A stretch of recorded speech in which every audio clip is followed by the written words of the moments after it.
Welcome to Sportpen. We're jumping straight into a really fascinating chapter of baseball history today.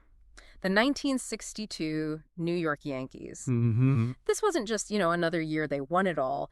It was a season packed with these key moments, this relentless determination. Absolutely. And those game-changing plays that just stick with you. Exactly. So we're going to unpack what made this specific team so legendary and maybe think a bit about how certain teams, certain athletes managed to kind of rewrite what we even think of as greatness in sports. Yeah, it's a great topic. And maybe it's worth setting the scene a little first.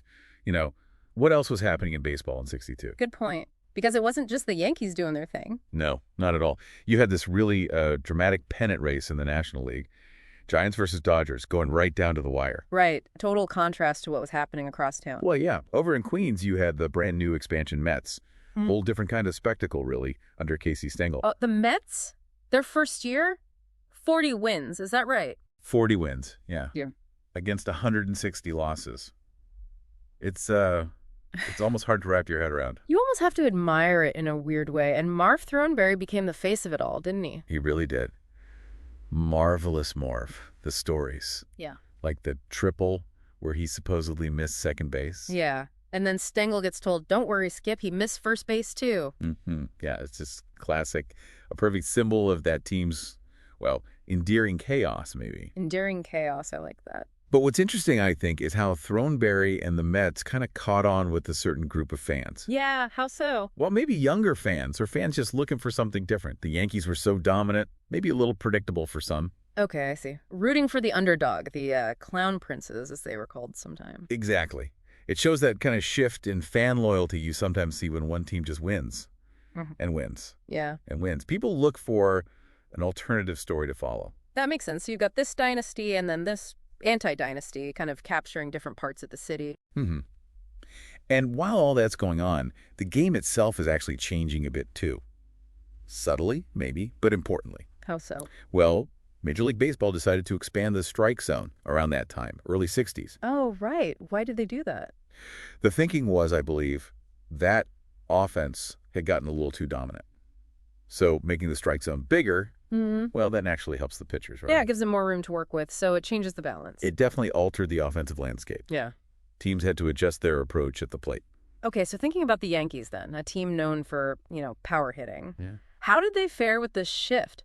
Mickey Mantle still had a monster year in '62, didn't he? Oh, absolutely. I mean, he missed a fair few games. What was it, 41 games? Something like that, yeah. Injury. Right. But still hit .321, got his 11th straight All-Star nod, and remarkably won his third MVP award that year. Third MVP, even missing all that time. That's incredible. It really is. Yeah. Especially when you consider his teammate, Bobby Richardson, also had a great season. And Mantle wasn't just hitting. He won his only Gold Glove that year, too. A Gold Glove. For Mantle, you mainly think of the bat, don't you? You do, but his fielding percentage, Yeah. .978, that's exceptionally good. Yeah. Showed he was a truly elite defensive outfielder that season. Sometimes that gets overshadowed. Yeah, definitely. It is funny, though, that despite that great regular season, the World Series wasn't his best hitting-wise. No, .120 in the series. Bit of a struggle for him then. And speaking of big names, Roger Maris was still there, of course, coming off the huge '61 season. Yeah, Maris was back. The offensive numbers weren't, chasing Babe Ruth like the year before, but his impact, particularly in the World Series, was massive in a different way. How so? Defense. Exactly. Game 7, that play where Matty Allou's trying to score the tying run. Maris makes this incredibly quick, strong throw from the outfield. Richardson cuts it off perfectly. Allou is held at third. Wow. So preventing the tying run with his arm? Just a huge defensive play in the biggest possible moment. Shows his value beyond just the home runs, Definitely. But it wasn't just the superstars carrying the load, right? That's what makes these championship teams so interesting. You get contributions from unexpected places. Absolutely. Like Tom Tresh. Fresh, yeah.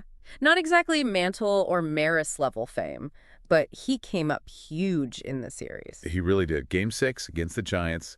Yankees are behind. Things are looking tight. And he hits this massive 3-run homer. Propelled them to the win in that game. Yeah, they won 5-3, put them one win away from the title. And Tresh himself apparently said he was kind of surprised to get a fastball, like right down the pipe in that situation. Ah, Took advantage of it, though. Those are the moments, aren't they? Those are the moments that define championships. Unexpected heroes stepping up. And then there's Bobby Richardson. We mentioned Mantle won the MVP, but Richardson, his steady play all year, and then the series. Crucial. Absolute crucial. And it all culminates in that final play of the entire World Series. The catch. The catch. Game 7, bottom of the ninth, 2 outs, runner on second. Willie McCovey smashes a line drive. One of the most feared hitters in the league at the plate. And the ball just finds Richardson's glove. Yeah. Perfectly positioned. It's almost like storybook stuff.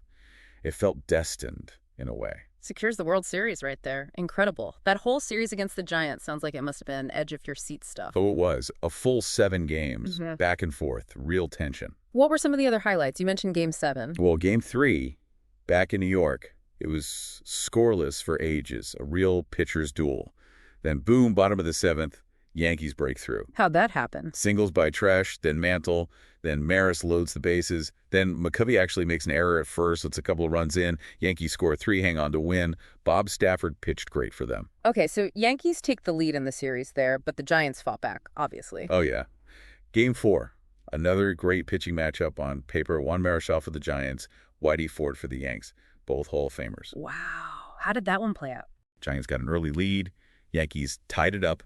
Looked like another tight finish, but then 7th inning again, Chuck Hiller hits a grand slam for the Giants off Bob Bridges. A grand slam. That must have blown the roof off. Tied the series right back up, 2 games apiece. Big momentum shift back to San Francisco. Which just sets up that incredible Game 7 drama we talked about. Mays getting that double. Putting the potential tying and winning runs on base. Huge pressure. But then Maris with the throw, Richardson with the positioning and the final catch. Just wow. Decided by those tiny margins, those moments of execution under fire. And that win, it just adds another notch to this unbelievable Yankees dynasty, doesn't it? I mean, the numbers are just staggering when you look at that period. They really are. What was it, from 1932 to 1962? Something like 21 World Series appearances. And 17 wins in 31 years. It's almost impossible to comprehend that level of sustained success. It's truly remarkable. You see people online, comparing dynasties across sports. Yeah. Like the Yankees versus the Montreal Canadiens in hockey. I think that's a common comparison. Yeah. And while the Habs were incredibly dominant too, the argument for the Yankees often points to, well, maybe a larger pool of teams they had to beat over the years in baseball. And adapting across different eras of the game. Adapting is key, isn't it? The game changes. Definitely. And there's that amazing stat about the Yankees. They actually managed to win separate streaks of 1, 2, 3, 4, and 5 consecutive World Series titles during their history. Wait, really? Not just one long streak, but separate instances of all those links. Exactly.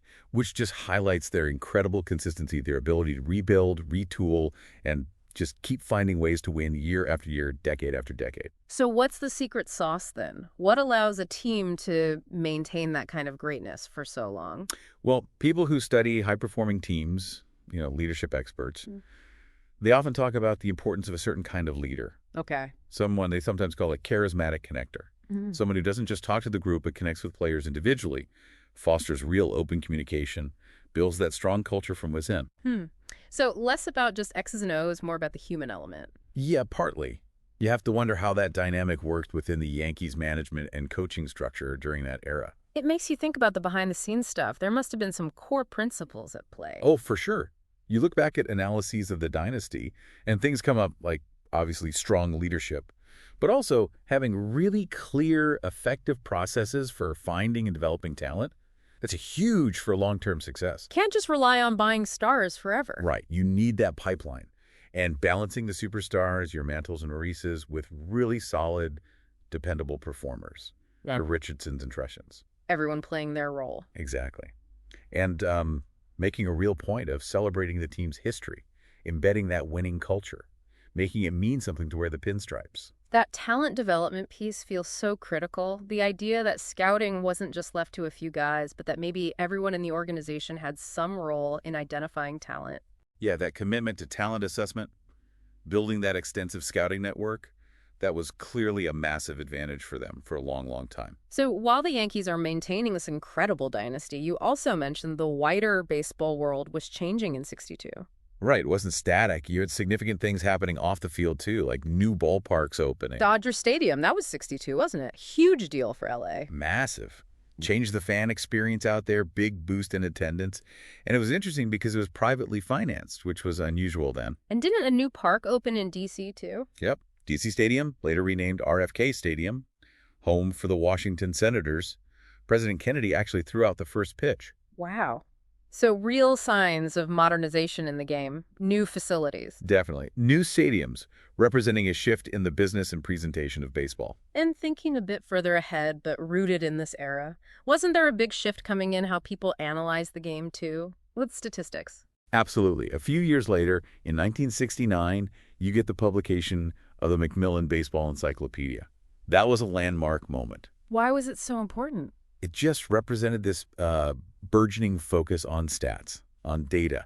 It really laid the groundwork for the explosion in sabermetrics and advanced analytics that would transform how we understand and talk about baseball decades later. So the 62 Yankees, they kind of sit at this interesting crossroads, don't they? They really do. They're the established power continuing this almost unbelievable run of dominance. Right, the peak of the dynasty, almost. But they're doing it in a sport that's starting to change. New teams, new parks, new ways of thinking about the game are just beginning to emerge. So their 62 season, it's more than just another trophy. Much more. It's really a powerful chapter in that larger story of sustained excellence. It showcased the individual brilliance, yeah, but also those clutch team moments and just the enduring power of that winning culture they built. Absolutely. That 62 Yankees team, their journey offers so many insights into what it takes for a team not just to be great, but to keep redefining greatness generation after generation. Well said.